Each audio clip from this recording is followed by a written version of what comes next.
Le handicap, c'est un vaste champ, c'est assez compliqué. Et il faut être très impliqué dans ces questions-là pour pouvoir la porter dans les aménagements de bureaux qu'on fait notamment. Et donc, comme chef d'entreprise, je me suis intéressé à cette question-là, à tel point que j'ai l'honneur d'avoir un siège d'administrateur pour le MEDEF à la GFIP, et qui me permet de pouvoir voir de l'extérieur toutes les actions qui sont à mener dans ce cadre.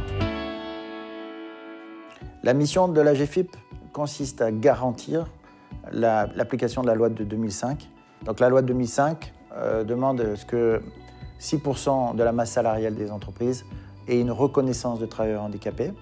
Et si ce n'est pas le cas, l'entreprise paiera au prorata une contribution à la GFIP. Il y a différents niveaux, différentes catégories.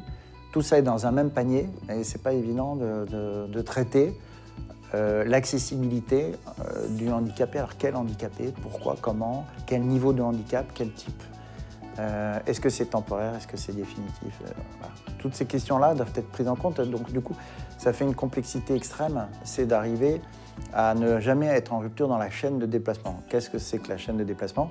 C'est je pars de mon domicile, je vais faire des courses, je vais dans un lieu public, je vais au travail, je vais un peu partout et je retourne chez moi.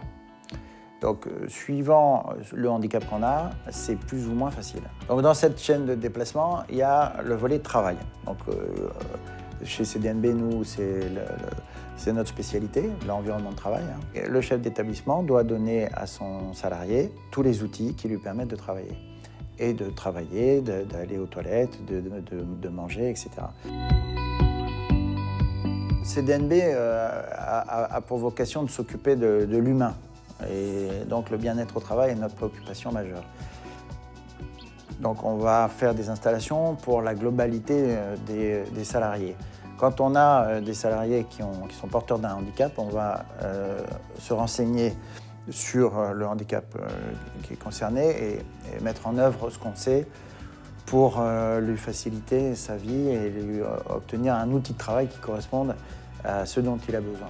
Non seulement on a les techniciens et les gens qui sont au courant des textes, mais en plus on a cette approche, cette sensibilité particulière qui fait qu'on va pouvoir agir immédiatement, comprendre les choses, assister, être accompagnant. C'est un vaste champ, c'est très compliqué. Il faut être à la fois technique et juriste, et en même temps, il faut l'état d'esprit. Il faut être impliqué, il faut comprendre, il faut avoir envie de comprendre, et il faut voir tous les avantages qu'on peut en retirer.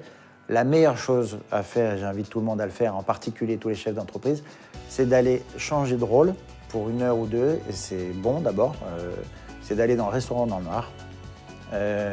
Et ce sont des aveugles qui servent, et c'est comme ça qu'on comprend les choses et qu'on s'implique. Il faut faire ces expériences-là pour mieux apprécier et pour être impliqué. C'est un devoir que de s'occuper des gens qui sont les plus vulnérables.